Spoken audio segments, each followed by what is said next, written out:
기도합니다. 아멘. 로마서 1장 16절 17절 말씀으로 믿음으로 믿음에 이르는 삶이라는 제목으로 말씀을 나누겠습니다. 예수님께서 마태복음 16장 26절에 이런 말씀을 해주셨습니다. 사람이 만일 온 천하를 얻고도 제 목숨을 잃으면 무엇이 유익하리요? 사람이 무엇을 주고 제 목숨과 바꾸겠느냐? 이 주님 말씀하신 이 말씀이 이 생명이 영원 가운데의 생명이라면 이 시간 우리 인생에 있어서 놓치지 말아야 할 한 가지를 생각해 보고 싶습니다.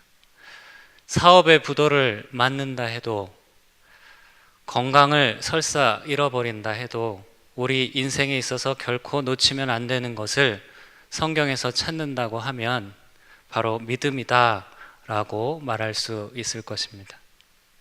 그래서 저는 오늘과 다음 주 금요일 2번에 걸쳐서 믿음에 대한 말씀을 나누고자 합니다. 복하면 떠오르는 성경의 인물이 있습니다. 바로 요셉입니다. 다 동의하실 것이라고 생각합니다. 그러면 한 가지 여쭈어보겠습니다. 요셉의 인생에 있어서 7년 풍년이 좋은 것입니까? 아니면 7년 흉년이 좋은 것입니까? 7년 풍년은 그 자체가 풍년이기 때문에 좋은 것입니다. 그리고 또한 이 일로 많은 민족을 살릴 수 있었기에 좋은 것이다 말할 수 있겠습니다. 그리고 7년 흉년은 요셉이 그토록 원했던 자신의 아버지 야곱과 그 형제들을 볼 수 있었기 때문에, 그 기회를 주었던 것이기 때문에 좋은 것이다 말할 수 있겠습니다. 아니, 어쩌면 7년 흉년이 요셉에게 더 좋은 것이었다라고 생각이 들기도 합니다. 성경은 요셉에게 있어서 가장 큰 복을 총리가 된 것이라고 말하지 않았습니다. 성경은 요셉에게 있어서 가장 큰 복을 창세기 39장 23절에서 다음과 같이 말하고 있습니다. 이는 여호와께서 요셉과 함께 하심이라 여호와께서 그를 범사에 형통하게 하셨더라. 아멘. 성경에 말하는 바에 의하면 내가 붙들어야 하는 것은 내 자신의 느낌이 아닌 진리의 말씀하신 복인 하나님과 함께하는 복을 붙들어야 하는 것입니다. 하나님과 함께하는 복, 그것은 임마누엘입니다. 그렇다면 이 임마누엘을 어떻게 우리가 알 수 있고 어떻게 누릴 수 있는 것일까요? 지금 이 시간에 옆에 분이랑 우리 함께 예배 드리고 있는 우리 옆에 분을 한번 잠깐 보시겠습니까? 예, 감사합니다. 예. 육신을 입고 있는 사람이라면, 함께 하고 있는 자가 육신을 입고 있는 사람이라면 그냥 보고 그냥 느끼면 됩니다. 그러나 하나님은 육이 아니고 영이시기 때문에 그냥 보고 느낄 수가 없습니다. 오직 믿음으로만 알 수 있는 것입니다. 요한복음 4장 24절은 이렇게 말씀합니다. 하나님은 영이시니 예배하는 자가 영과 진리로 예배할지니라. 아멘. 그러므로 하나님이 함께 하심을 알 수 있는 방법은 오직 믿음으로만 알 수 있는 것입니다. 또한 믿음에 있는 자는 승리하는 자가 될 것이라고 성경은 말합니다. 요한일서 5장 4절, 무릇 하나님께로부터 난 자마다 세상을 이기느니라. 세상을 이기는 승리는 이것이니 우리의 믿음이니라. 아멘. 더불어서 우리의 모든 가능성은 믿음에 있다고 주님 말씀해 주셨습니다. 예수님께서는 이방인 백부장에게, 그리고 맹인에게, 그리고 가나안 여인에게 내 믿음대로 될지어다 라고 말씀하셨고, 그들은 그 믿음대로 그대로 되는 역사를 체험하게 된 것입니다. 그리고 마지막 때에 예수님께서 우리에게 단 하나를 보시겠다고 말씀하셨는데 그것 또한 믿음입니다. 누가복음 18장 8절에 보니까 내가 너희에게 이르노니 속히 그 원한을 풀어주리라. 그러나 인자가 올 때에 세상에서 믿음을 보겠느냐 하시니라. 아멘. 하나 여쭈어보겠습니다. 호텔은 선불입니까? 후불입니까? 호텔을 안 가보셨군요. 예. 호텔은 제가 가르쳐 드리겠습니다. 후불입니다. 비싼 곳, 좋은 곳, 가치가 있는 곳은 다 모두 후불제입니다. 호텔은 후불이고 모텔은 선불입니다. 맥도날드는 선불이고 빕스는 후불입니다. 그리고 버스는 선불이고 택시는 후불입니다. 하나님께서 창조하신 인생은 가치가 있기 때문에 퇴장할 때 정산을 합니다. 그리고 그 정산을 돈이나 선행으로 하는 것이 아니라 믿음으로 한다고 주님 말씀하신 것입니다. 정리하면 믿음으로 하나님이 함께 하심을 알 수 있다고 성경은 말하였습니다. 그리고 믿음으로 세상에서 승리하며 믿음이 우리 인생의 모든 가능성을 열어주고 주님 오시는 그때 믿음으로 우리 인생을 주님 앞에서 평가받게 될 것이라 말씀드렸습니다. 그런 과연 믿음은 무엇일까요? 그 믿음에 대해서 한번 살펴보겠습니다. 믿음은 나를 이끌어가는 힘입니다. 그러므로 믿음에는 반드시 움직임, 행동이 따르게 됩니다. 야고보서 2장 17절 말씀에 이와 같이 행함이 없는 믿음은 그 자체가 죽은 것이라. 아멘. 나를 움직일 수 없는 믿음은 결코 믿음이 아닌 것입니다. 믿음은 관념이나 정신이 아닙니다. 믿음은 믿음과 움직임이 반드시 동반되어 있습니다. 예를 들어 보겠습니다. 지금 이곳이 계신 곳이 4층인데 이 4층이 무너지지 않을 것이라는 믿음이 있기 때문에 우리는 자연스럽게 앉아 있는 것입니다.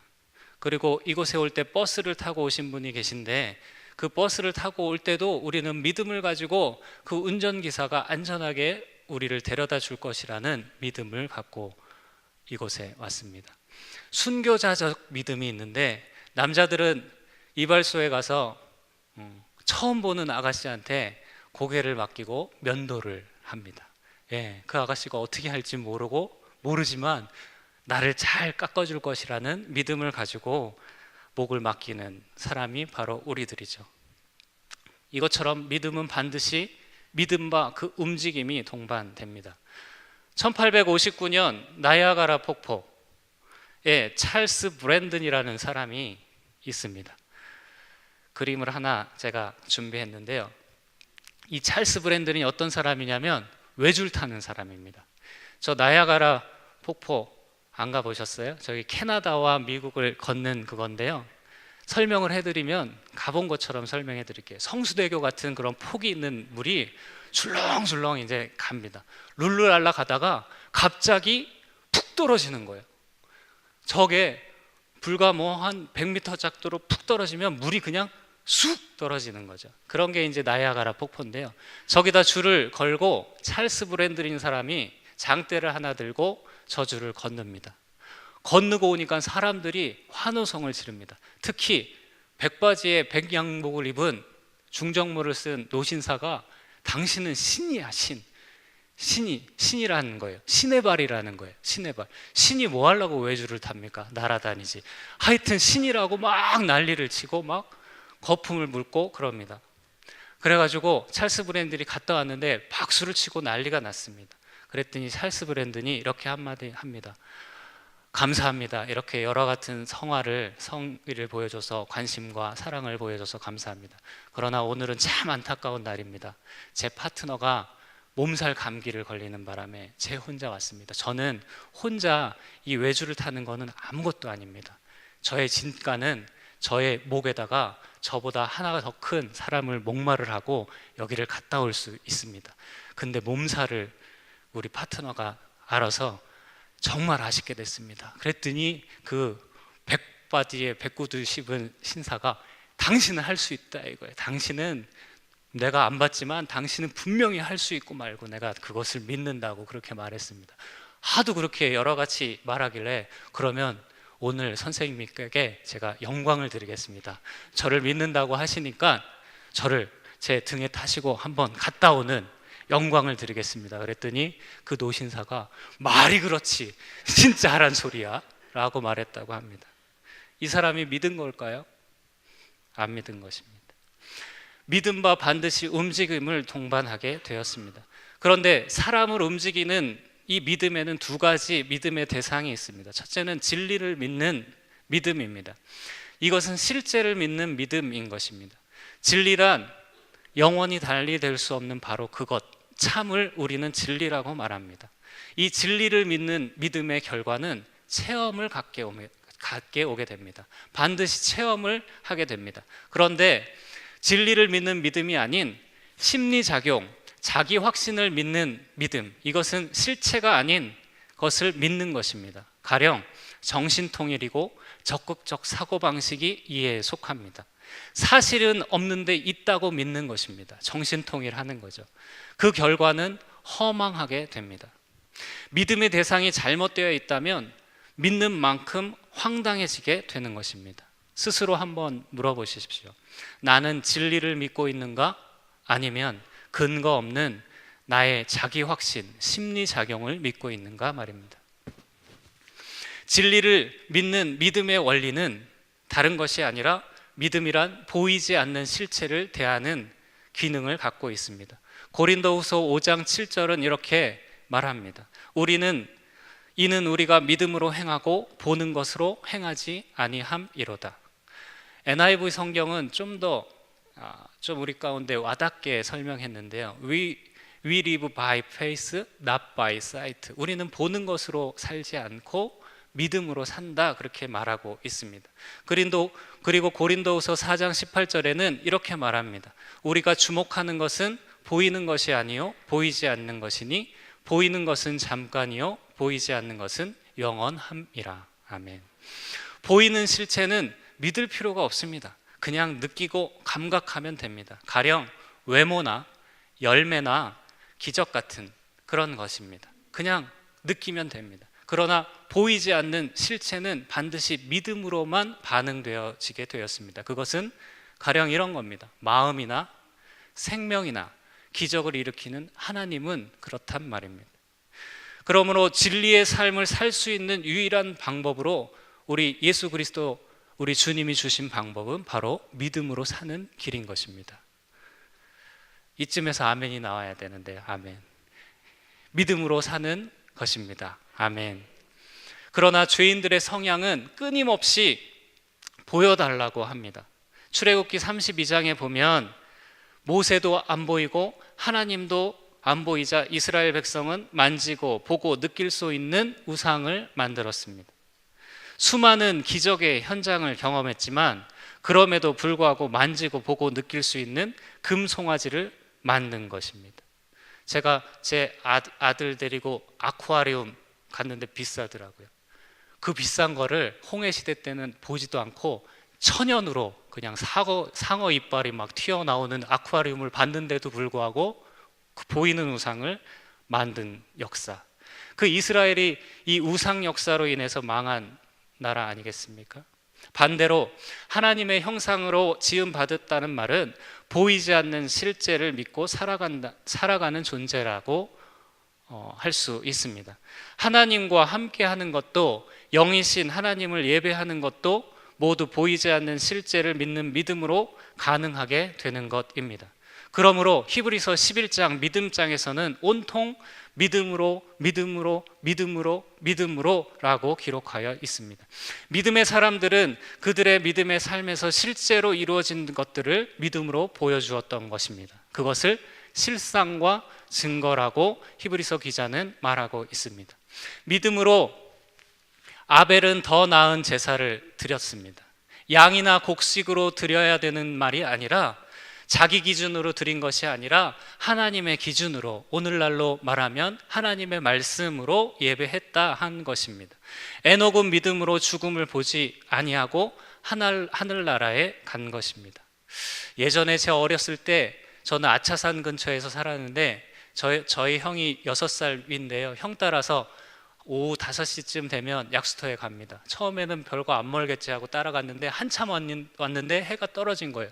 무섭잖아요. 그래서 형 나 갈래, 데려다 줘. 그랬더니 형이 이렇게 말하는 거예요. 갈라면 혼자 가. 나는 그냥 갈래. 그러니까 갈 길을 뒤를 돌아보니까 까마득한 거예요. 에이, 그냥 가야겠네. 그러고 따라갔던 기억이 나는데 에녹을 볼 때마다 그런 생각이 드는 거예요. 하나님을 따라오긴 따라왔는데 돌아가려고 하니까 까마득하니까 그냥 하나님을 따라간 것은 아닌가, 그런 생각이 들었습니다. 그러므로 예배의 자리에 오는 것, 은혜의 자리에 오는 것은 굉장히 중요한 것이다 라고 생각합니다. 우리 아버지 학교 모임을 사람을 이렇게 권면하고 설득하는데 아버지 학교 스태프들의 얘기를 다 들어보면 얼떨결에 왔다, 가고 싶지 않았는데 얼떨결에 왔는데 지금 아버지 학교 홍보대사가 됐다, 이런 말들을 한 것 같습니다. 은혜의 자리에 보내주십시오. 우리의 은혜 자리에 이렇게 와야지 되는 것 같습니다.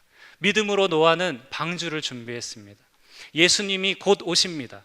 대입 준비보다 더 우리가 준비해야 되는 것은 주님 오심을 준비해야 되는 것이죠. 믿음으로 아브라함은 갈 바를 알지 못하고 말씀을 의지하고 나아갔습니다. 자기의 어떠함을 의지한 것이 아니라 말씀을 의지하고 나아갔다라고 말합니다. 그리고 믿음으로 사라는, 이삭은, 요셉은, 모세는, 기드온은, 바락은, 삼손은, 입다는, 다윗은, 사무엘은, 그러면서 내가 더 무슨 말을 하리요, 모두 말하려면 시간이 부족하다, 그렇게 말하고 있는 것이죠.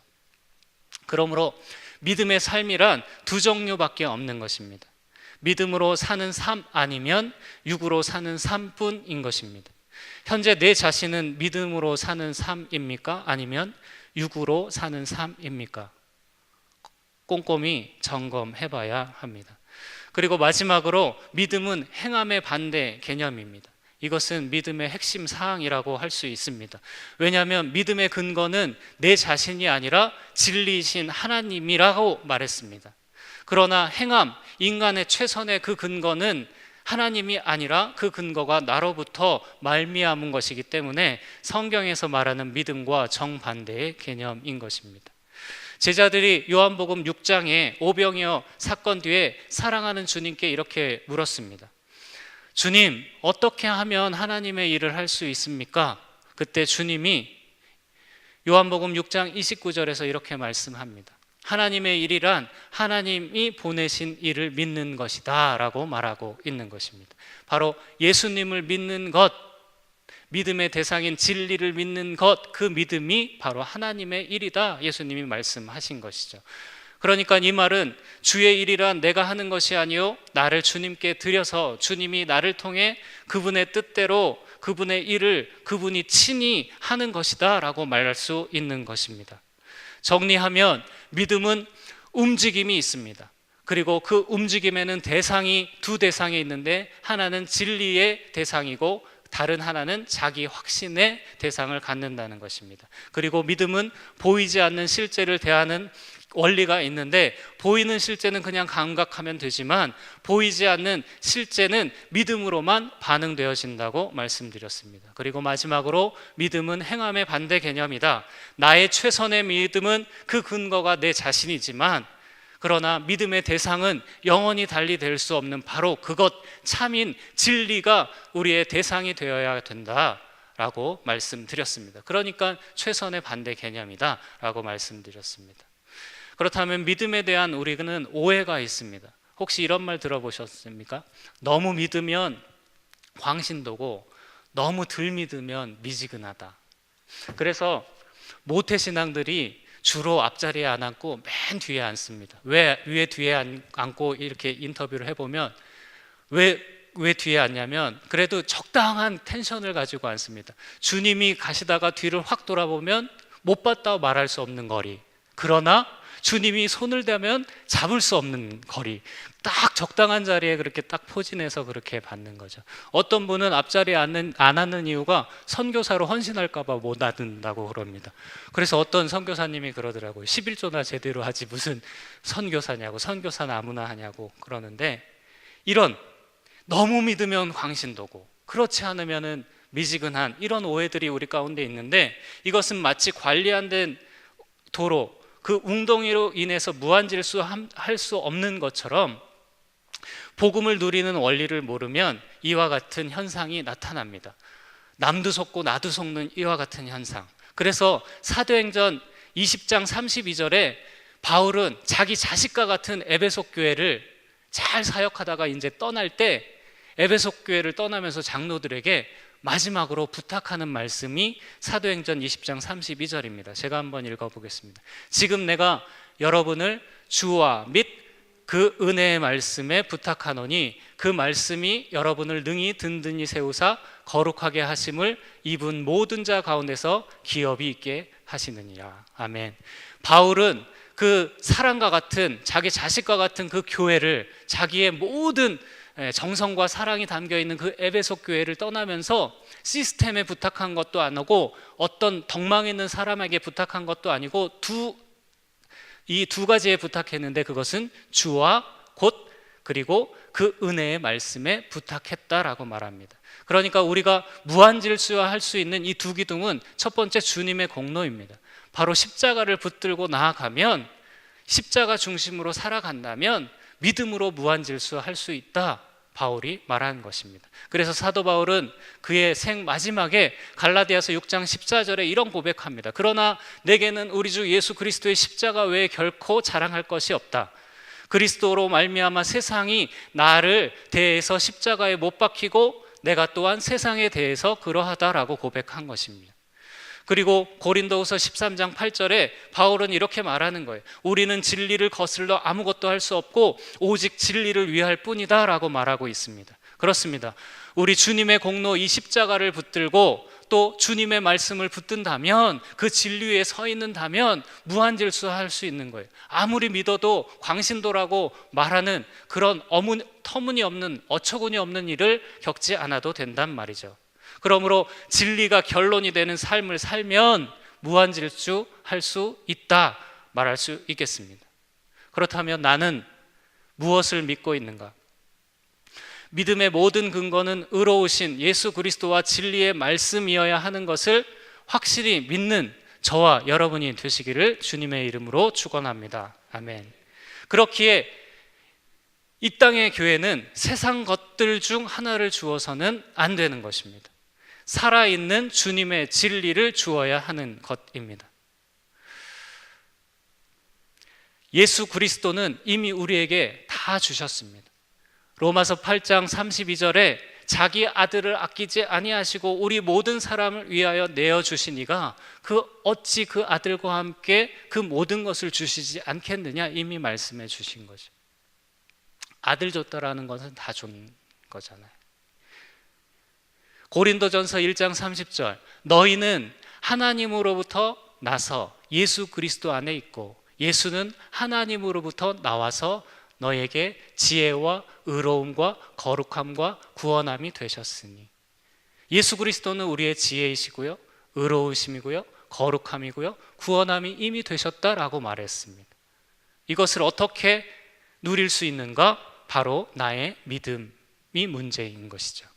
한번 죄송한데 따라해 보시겠습니까? 완전한 복음, 온전한 믿음. 왜 우리가 이런 복음이 완전히 이루어졌다, 요한복음 19장 30절에 주님이 쓴 포도주를 입에 대시고 담대히 외침을 하셨잖아요. 다 이루었다. 이미 이루신 이 복음의 축복과 영광과 능력을 왜 누리지 못하는 것일까요? 히브리서 4장 2절은 이렇게 말합니다.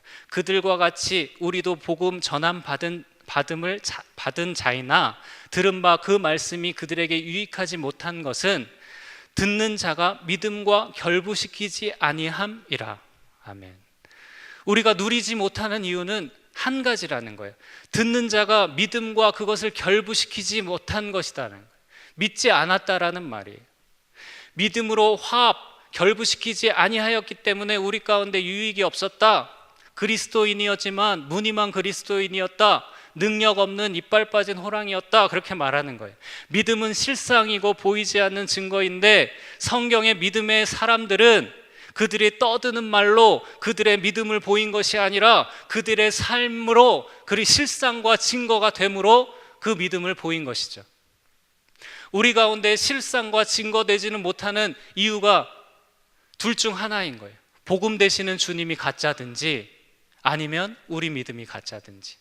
감히 주님이 가짜라고 말할 수 있는 사람은 이곳에 아무도 없을 것입니다. 그렇다면 우리가 누리지 못하고 있다면 그것은 우리 믿음이라고 여겼던 것이 잘못됐음을 알아야 하는 것입니다. 전자제품은 전기 공급을 전제로 만들어졌습니다. 같은 열 에너지라고 군부를 뗀다고 작동하지 않습니다. 마찬가지로 하나님께서 이미 예수 그리스도를 통하여서 십자가에서 완성하신 이 복음의 영광과 능력과 축복은 오직 믿음을 전제로 주어진 것입니다. 믿음은 자신을 믿는 것이 아니라 진리를 믿는 것입니다. 그리고 진리는 다름 아닌 하나님 자신을 말하는 것입니다. 그러므로 하나님이 주신 복음의 영광, 능력, 그 축복을 누리는 오직 한 길은 믿음으로 가능한 것입니다. 그리고 그 믿음은 그 진리인 하나님을 안 만큼 믿게 되고 믿은 만큼 누리게 되는 것을 믿으시기 바랍니다. 그렇다면 우리는 앞으로 어떠한 믿음의 태도를 가지고 살아야 하는 것일까요? 저는 오늘 이렇게 제 자신을 더불어서 도전하고 싶습니다. 확실한 곳, 영원한 곳, 진리에 우리의 인생을 투자해야 한다라고 말하고 싶습니다. 그것은 진리인 말씀에 우리의 생명을 거는 것입니다.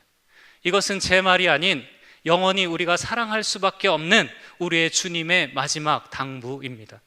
요한복음 7장은 십자가 지시기 전에 예수 그리스도께서 사랑하는 제자와 또 예수 그리스도를 믿는 모든 자들을 위하여 기도한 기도의 내용이 담겨 있습니다. 이것은 놀라운 주님의 마지막 기도고 우리를 향한 주님의 놀라운 명령입니다. 요한복음 17장 17절 주님은 이렇게 말씀합니다. 그들을 진리로 거룩하게 하옵소서. 아버지의 말씀은 진리이니이다. 아멘. 그 전후의 내용은 딱 이겁니다. 크게 두 가지로 나눌 수 있는데, 첫째는 하나님의 말씀인 진리로 거룩하게 되어서 성부, 성자, 성령이 하나인 것 같이 내 자신이 하나님과 하나 되는 임마누엘이 되는 놀라운 비결을 이들도 누리기를 원한다. 다시요. 성부, 성자, 성령이 하나인 것 같이 저들도 예수 그리스도를 통하여서 성부, 성자, 하나님과 하나 되는 임마누엘을 누리기를 바란다. 두 번째는 세상에 속하였으나 구별되어 진리 가운데 거룩해 되는 주님의 이 비결을 너희가 깨닫기를 원한다. 이 두 가지 내용으로 주님이 기도한 것입니다. 오늘 세 가지 권면하고 싶습니다. 듣는 자가 되십시오. 마치 애인을 찾듯이, 병 고칠 일 찾듯이, 부자 되는 길을 찾듯이 말씀을 읽고 듣고 묵상하시기를 바랍니다. 애인한테 편지 받아보셨을 것입니다. 애인한테 편지를 받아보신 분은 잘 아실 겁니다. 애인 편지가 받아보면 그게 다를 때까지 읽고 또 읽습니다. 이 단어를 과연 왜 쓴 거지? 어떤 상황에서 쓴 거지? 무슨 의미를 하는 거지? 읽고 또 있습니다. 그런 경험 안 해보셨어요? 예, 해보셔야 되는데 안 해보셔도 됩니다. 성경을 그렇게 읽으시면 됩니다. 이게 연애 편지니까요. 읽고 또 이게 어떤 의미지? 나한테 무슨 말을 하시는 거지? 어떤 의미지? 두 번째는 지키는 자가 되십시오. 예수님을 사랑하는 최고의 표현은 다름 아닌 말씀 사랑이라고 말하고 싶습니다. 말씀이 육신이 되어 오신 그 주님을 사랑하는 길은 말씀 사랑하는 것입니다. 왜냐하면 사랑한 만큼 그 말씀을 지킬 수 있기 때문에 그렇습니다. 저는 우동을 좋아하는데 제 아내는 우동을 싫어하더라고요. 결혼해서 한 10년쯤 사니까 우동이 맛있대요. 세 번째로 넘어가겠습니다. 행하는 자가 되십시오. 나침판을 들고 다니듯이, 약봉지를 들고 다니듯이 행하라, 그 말입니다. 영원한 곳에 투자하여 성공한 인생을 산 사람 한 명을 말씀드리고 말씀을 마칠까 합니다. 미국 시카고에 가면 유명한 대학이 있는데 바로 시카고 대학입니다. 이 시카고 한 대학에서 노벨상만 78명이 나왔습니다. 시카고 대학은 세계 제1의 부자 록펠러가 11조를 내어 지은 대학입니다. 록펠러가 50대부터 92살에 이르기까지 그는 세계 제1의 부자였습니다. 48살 아내가 죽었을 때 그는 그 아내를 기념하여 시카고 대학에다가 유명한 체프를 지어 바치게 됩니다. 헌당식에 참여한 록펠러는 시카고의 한 경제부 기자와 그곳에서 만나게 됩니다. 경제부 기자가 록펠러에게 이렇게 묻습니다. 어떻게 세계 제1의 부자를 수십 년 동안 그렇게 혼자 누릴 수 있습니까?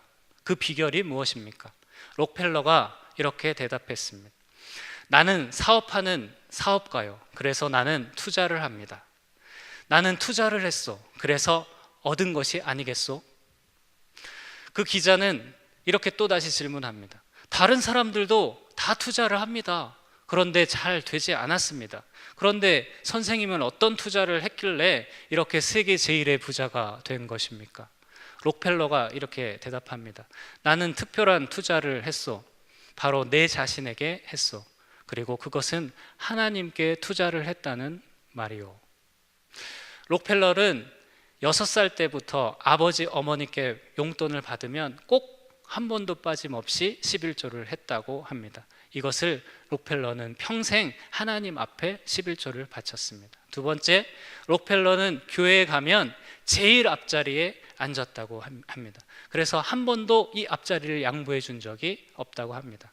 세 번째, 록펠러는 교회에서 시키는 일이면 무조건 순종했다고 합니다. 거부해 본 적이 없다고 합니다.